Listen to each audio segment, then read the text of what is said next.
You were taught to chase perfection before you even understood what the word meant.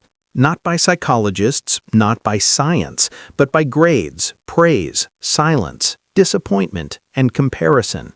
Somewhere early in life, your brain learned a quiet equation. If I do this right, I will be safe. If I am perfect, I will be loved. Psychology tells a very different story. Not only is perfection impossible, the attempt to reach it rewires your brain toward anxiety, paralysis, and self-erasure. In the next few minutes, we're going to dismantle society's definition of perfection and replace it with something far more unsettling and far more powerful: what the human mind actually needs to thrive. If this topic already feels uncomfortable, that's not an accident. Discomfort is where your brain starts paying attention. And before we go any further, if this kind of deep psychological content is what you want more of, content that doesn't flatter you, doesn't sell fantasies, but actually explains how your mind works, take a second to like the video, subscribe, and comment what perfection means to you, not what you were told, what you feel. We'll come back to that. 1. Society's version of perfect is not neutral.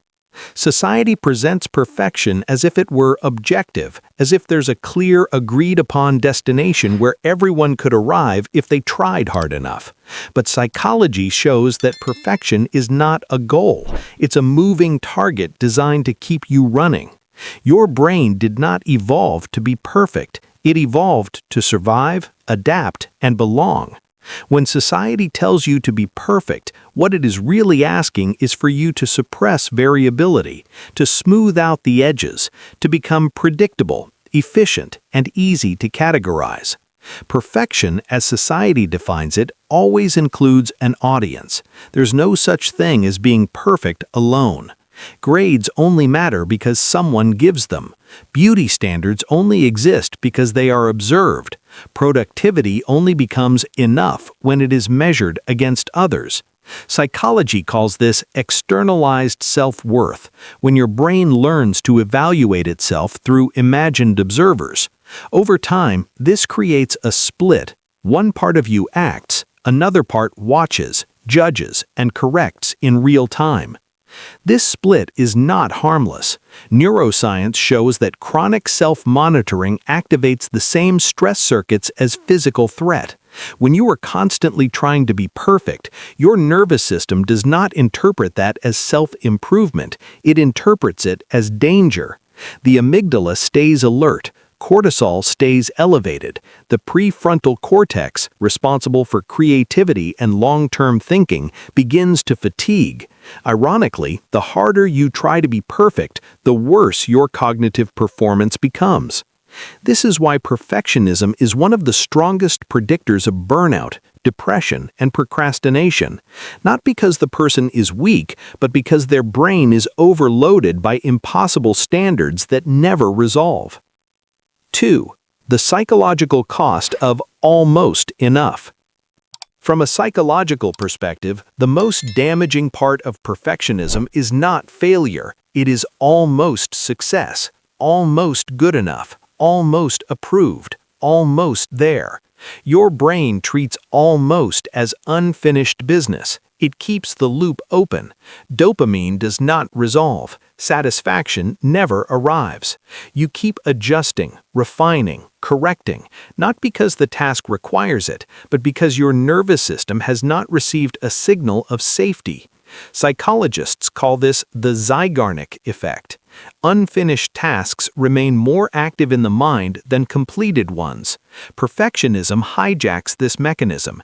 It turns your entire identity into an unfinished task. You are never done becoming acceptable, never done improving, never done fixing. This is where society's definition of perfection becomes cruel. It promises peace but delivers permanent tension. It frames rest as laziness, contentment as complacency, self-acceptance as giving up. But psychology tells us something radical. The brain performs best not when it is pressured, but when it feels secure enough to explore. Children learn faster when they feel safe. Adults think more creatively when they are not afraid of evaluation. Even motivation itself functions better when it is driven by curiosity rather than fear. Perfectionism replaces curiosity with control, and control always comes at the cost of vitality. 3. Why your brain doesn't want you to be perfect. Here is the part society never tells you. Your brain actively resists perfection, not because it's lazy, but because perfection offers no evolutionary advantage. A system that cannot tolerate error cannot adapt. A mind that cannot experiment cannot innovate. From a psychological standpoint, mistakes are not flaws, they are data. The human brain is a prediction machine. It constantly compares expectation with outcome. When something goes wrong, neurons adjust. When something goes right, the pattern stabilizes. Perfection in the absolute sense would stop this process. Nothing to learn, nothing to update, nothing to refine. That is stagnation. This is why people who obsess over being perfect often feel strangely empty even when they succeed. Achievement without psychological alignment does not produce meaning. Meaning comes from growth, not flawlessness, from engagement, not applause, from progress that feels internally coherent, not externally impressive. Psychology defines mental health not as happiness, but as flexibility, the ability to respond rather than react, to adjust rather than collapse, to self-correct without self-destruction. Perfectionism eliminates flexibility.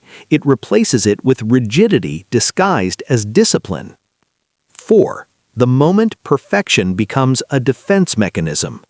For many people, perfection is not ambition, it is armor.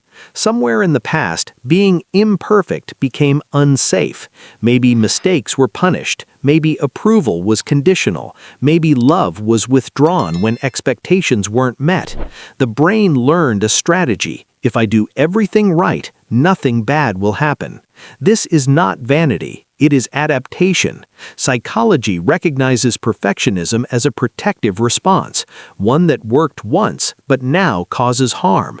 The problem is that the threat is no longer external, but the brain hasn't updated the map.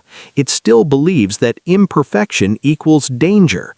Understanding this changes everything, because the solution is not stop caring or lower your standards. The solution is learning how to feel safe without being flawless. That is not a motivational slogan. That is neurological retraining. And that is where psychology's version of perfection begins, not as an outcome, but as a relationship with yourself. 5. What psychology means by perfect. Psychology does not define perfection as flawlessness. It defines it as congruence. Congruence is the state in which your thoughts, emotions, values, and actions are not in conflict with each other. When they align, the brain experiences coherence. When they don't, the brain experiences stress. This is not philosophy. This is measurable in neural activity, hormonal regulation, and behavior patterns. When society tells you to be perfect, it focuses on outcomes. Psychology focuses on processes. Outcomes are unstable. They depend on variables you cannot control: other people, timing, chance, context. Processes live inside you. They are repeatable, trainable, adjustable. A psychologically perfect person is not someone who always succeeds, but someone whose internal system remains stable regardless of success or failure. This is why some people seem unshakable even when things go wrong. Their nervous system is not dependent on performance for regulation. They do not collapse after mistakes because mistakes do not threaten their identity. Their sense of self is internal, not negotiated moment by moment with the outside world. Perfection, according to psychology, is not being admired. It is being integrated. 6. Why inner conflict destroys energy. Most people are not tired because they do too much. They are tired because they are divided. One part of them wants rest, another demands productivity. One part wants authenticity, another fears rejection. These internal conflicts are not abstract. Each one triggers competing neural networks that consume metabolic energy. Your brain uses roughly 20% of your body's energy. Internal conflict increases that demand.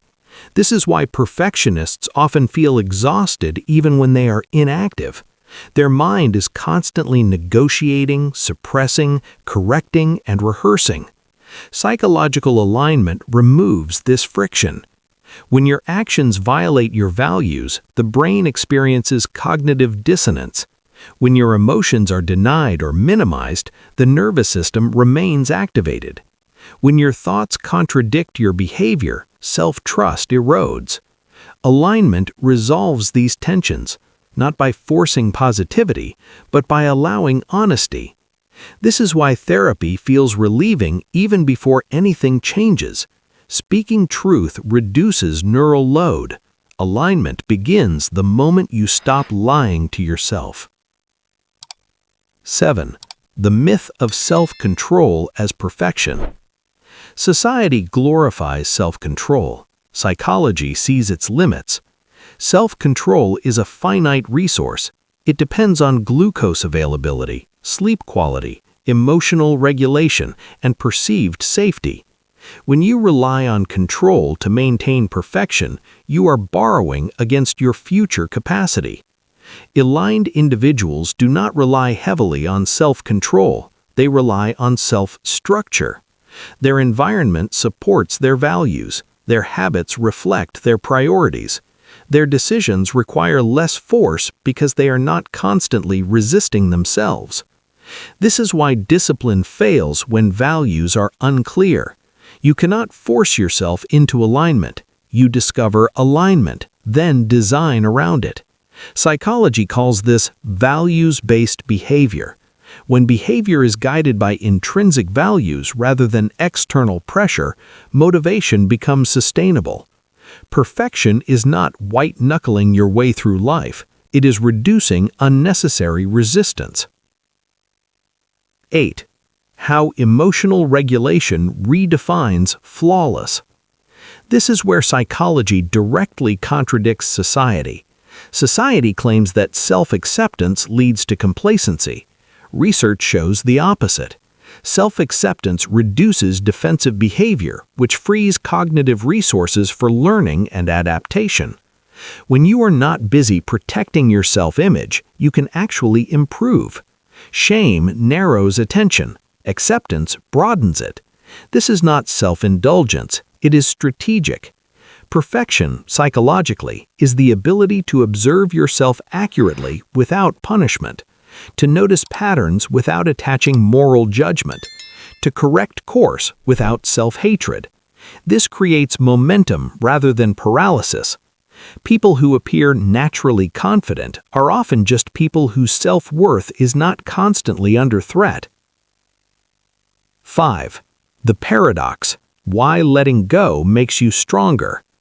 The final paradox of psychological perfection is this: the less you chase perfection, the closer you get to it. When your nervous system no longer associates imperfection with danger, creativity increases, risk-taking becomes possible. Authenticity replaces performance. This is why aligned individuals often appear magnetic.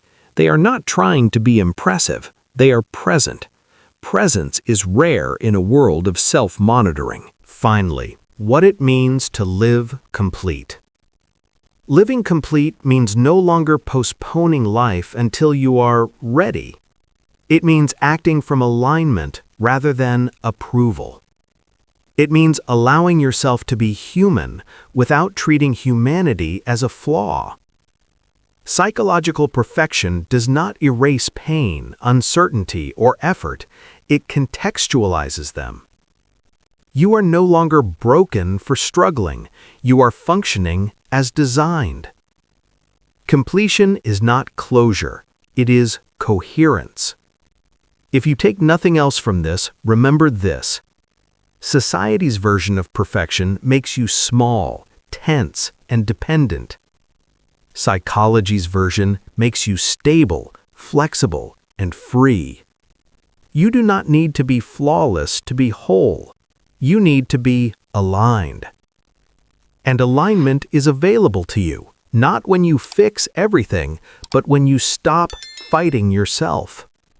If this video gave you a new way to understand perfection, take a moment to like, subscribe, and share your thoughts in the comments. What does psychological perfection look like in your own life? Thank you for watching.